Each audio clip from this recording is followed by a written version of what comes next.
جو لوگ مصیبتوں کو برا سمجھتے ہیں، ایک صحابی تھے، ان کی شادی ہو گئی ایک صحابیہ سے، نکاح ہوا تھا مدینے میں، سال بھر خوشحالی سے گزرتے رہے، بہت اچھے دن گزرے۔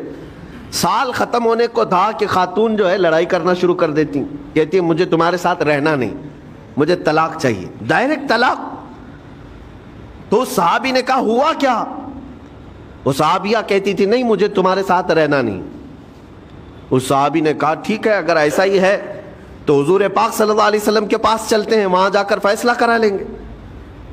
تو وہ صحابیہ مان گئیں، کہا چلو چلتے ہیں۔ تو دونوں چلے جا رہے تھے اپنے گھر سے، حضور پاک صلی اللہ علیہ وسلم کے دربار میں فیصلہ کروانا ہے۔ چلتے وقت راستے میں ایک پتھر سے ٹھوکر لگ گئی اس صحابی کو، اور اتنی تیز ٹھوکر لگی کہ ان کا ناخن اکھڑ گیا۔ اب وہ ان کی خاتون جو بیوی صحابیاں ہیں وہ فوراً اپنے دوپٹے کا کپڑا پھاڑ کر کے انگلی کو باندھتی ہیں اور خون روکتی ہیں، اور اس کے بعد کہتی ہیں چلو واپس گھر چلتے ہیں۔ گھر واپس آنے کے بعد وہ کہتی مجھے طلاق نہیں چاہیے، ساتھ میں رہوں گی۔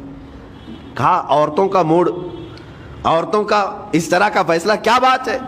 وہ صحابیہ کہتی ہے میں نے سنا ہے کہ جب کبھی کوئی بندہ بیمار نہیں ہوتا تو اللہ اسے پسند نہیں کرتا۔ میں نے جب سے تم سے شادی کی ہے سال بھر ہو گئے، ایک بار بھی تم کو بیمار ہوتے نہیں دیکھا۔ مجھے ایسا لگنے لگا کہ کہیں تم اللہ کے ناپسندیدہ بندے تو نہیں ہو، اس لیے میں تمہارے ساتھ نہیں رہنا چاہتی تھی۔ اب جب راستے میں ٹھوکر لگ کر ناخن اکھڑ گیا تو مجھے احساس ہوا کہ اللہ تجھے بھی پسند کرتا، میں تیرے ساتھ رہنے کو تیار ہوں۔ وہ صحابیہ تھیں میرے عزیزو۔ اس کا مطلب یہ نہیں کہ ہم آپس میں ایک دوسرے کے بیمار ہونے کی انتظار میں رہیں۔ شوہر یہ سوچے کہ میری بیوی بیمار کیوں نہیں ہوتی، اور بیوی یہ سوچتی رہے کہ میرا شوہر بیمار کب ہوگا۔ وہ توکل کا اعلیٰ درجہ ہے۔ انتظار اور تمنا مت کرو بیمار ہونے کا، بلکہ بیماری آ جائے تو اللہ کا شکر ادا کرو، آ جائے تو صبر کرو۔ عزیزان گرامی وقار، ہم آج امام حسین اور ان کے رفقائے گرامی رضوان اللہ علیہم اجمعین کو یاد کرتے ہیں تو صرف رونے کے لیے نہیں یا صرف غم منانے کے لیے نہیں، بلکہ داستان کربلا سنانے کا ایک عظیم مقصد یہ ہوتا ہے کہ نوجوانوں کے اندر بلکہ بوڑھے اور بچوں کے اندر بھی ایمانی جذبہ ایسا آ جائے کہ وہ ہر مصیبت پر ڈٹ کر کھڑے ہو سکیں، ہر یزیدی کا مقابلہ کر سکیں۔ ایک تو اس کا میسج یہ ہے، اور دوسرا میسج یہ ہے کہ چاہے جیسی بھی مصیبتیں آئیں ایمان کے ساتھ رہنا ہے، صبر اور شکر کو ہرگز نہیں چھوڑنا ہے۔ مصیبتیں ہمارے پاس اب اتنی بڑی تو نہیں آتی کہ ایک خاندان کے ہی اتنے لوگوں کو کاٹ دیا جائے، ایسی مصیبتیں تو نہیں آئی۔ اب جو کچھ بھی آتی ہیں ہمارے ساتھ وہ مال کی کمی کی، کبھی دکان میں دھندا نہیں چلتا، کبھی بچے کسی کو نہیں ہو رہے ہیں، یا پھر گھر میں کوئی بیمار ہے، کوئی مستقل بیماری آ گئی ہے، یہی تو مصیبتیں ہیں۔ مومن کے لیے یہ قید خانہ ہے، زیادہ آسائش اور آرام کی فکر نہ کرو۔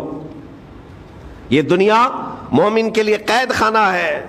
اسی لیے شاعر نے کیا خوب کہا، جب کسی کا انتقال ہوتا ہے، ایک سچے مومن کا انتقال ہوتا ہے تو لوگ کہتے فلاں مر گیا فلاں مر گیا، تو ایک شاعر نے بہت اچھے انداز سے کہا ہے کہ کون کہتا ہے کہ مومن مر گیا؟ جو سچا مومن ہے اس کے لیے کہہ رہا ہوں۔ اس شاعر نے کہا کون کہتا ہے کہ مومن مر گیا؟ قید سے چھوٹا وہ اپنے گھر گیا۔ حقیقت تو یہ، قید سے چھوٹا وہ اپنے گھر گیا۔ یہاں دنیا میں زیادہ آسائش، زیادہ آرام کی طلب انسان کو مغرور بنا دیتی ہے، تکبر والا بنا دیتی ہے، گھمنڈی بنا دیتی ہے، اور اللہ تبارک و تعالیٰ کی بارگاہ میں ہمیشہ سر بسجود رہنے والا وہ بندہ ہے جو مصیبتوں میں گھرا رہتا ہے۔ کچھ نہ کچھ مصیبتیں ایسی ہیں جو تمہیں مسجد تک لاتی ہیں، قرآن تک لاتی ہیں، تسبیح تک لاتی ہیں۔